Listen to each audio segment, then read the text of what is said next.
The Fearful Flock, Disarming the Hellfire Insurance Salesman. Imagine the oldest, most effective protection racket in human history.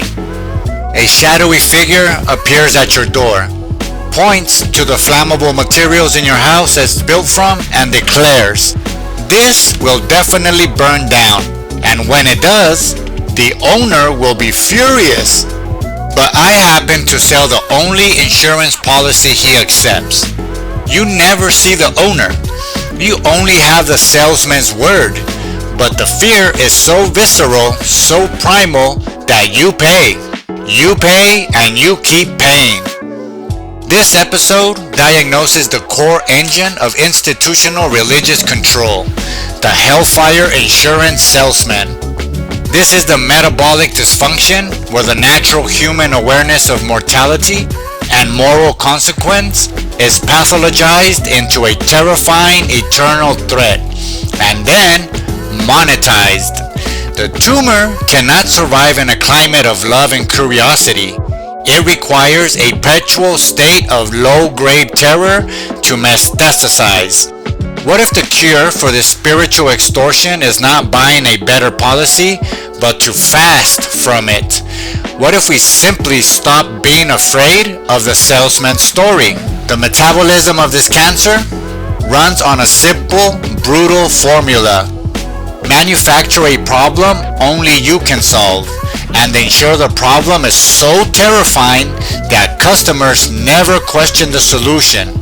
The players in this big scam are the divine as the absentee landlord, the fearsome unseen property owner used to legitimize the threat. Then there is the institution itself as the insurance agency, the corporate entity that manages the policies. And then here comes your clergy as the sales force. These are the agents who sell fear and collect the premiums.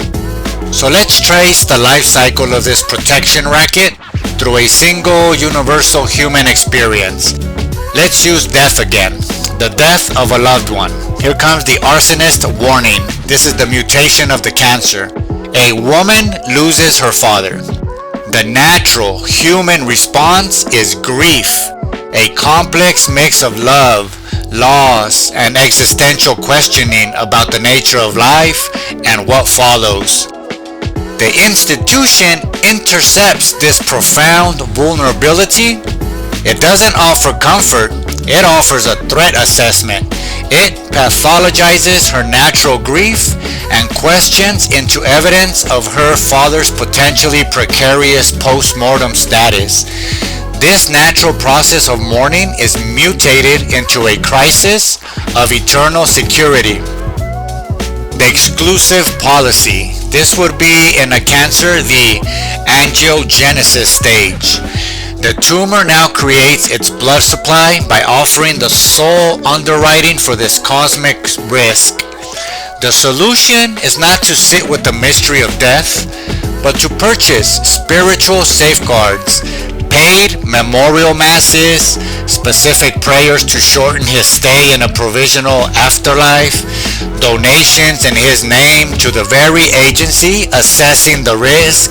The transaction is clear. Your love for your father is not enough. His fate and your peace of mind require a financial and ritual transaction through our exclusive agency. And if you stop paying, we will take his body out of this holy ground he is buried in. The perpetual premium, the metastasis stage of the cancer. So, this woman, she pays for the masses, she says the prayers, and a temporary fragile sense of security is achieved. But the underlying fear remains. The institution's entire narrative is built on the inevitability of sin and the constant danger of divine wrath. The policy must be renewed weekly, monthly, annually, every 5 years.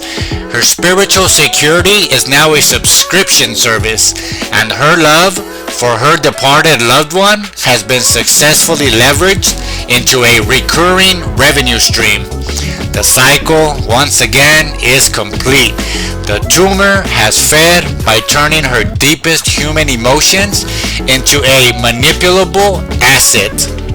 This celestial protection racket would collapse if we simply confronted the source of our fear. Yet, we keep paying the premiums, held hostage by powerful psychological hooks. There is the addiction of false security. This is where we are addicted to the temporary relief that comes from doing something in the face of the ultimate unknown. The sheer, terrifying vastness of death and the question of ultimate justice is overwhelming. The ritual, the payment, the recited prayer, these are tangible actions that provide an illusion of control.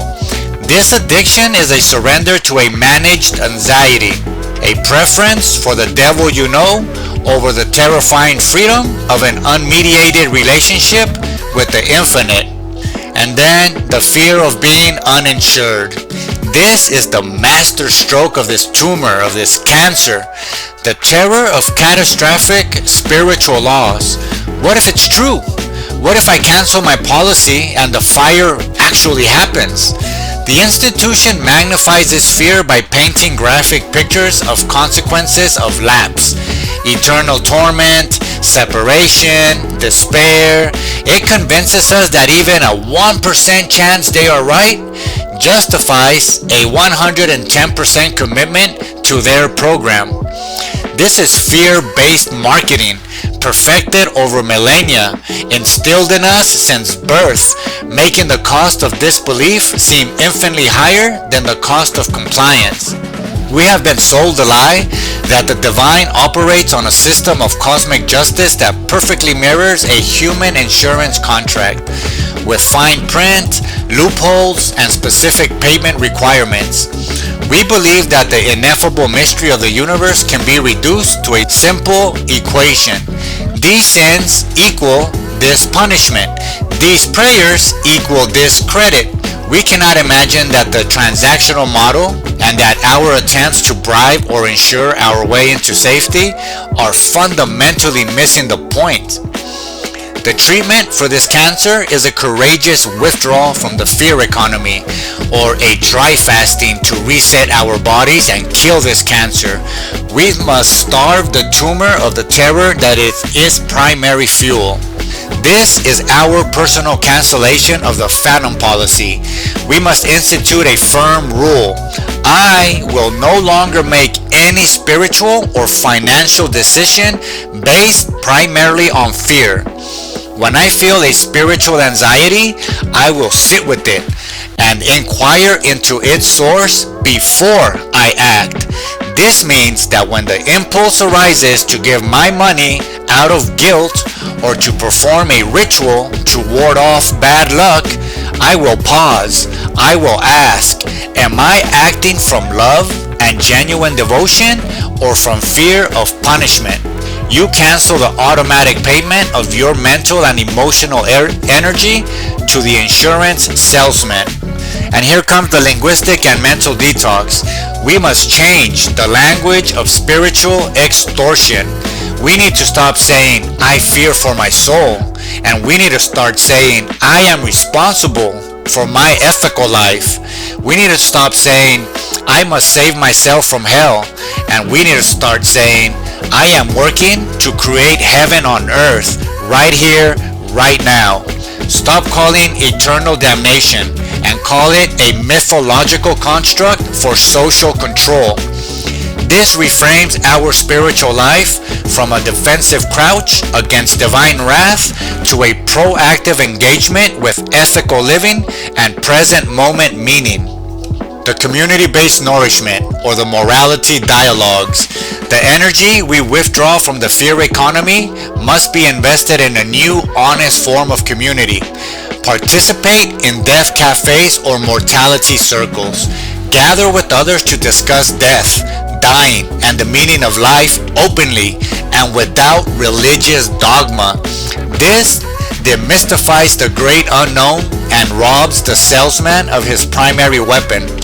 Create secular grieving networks.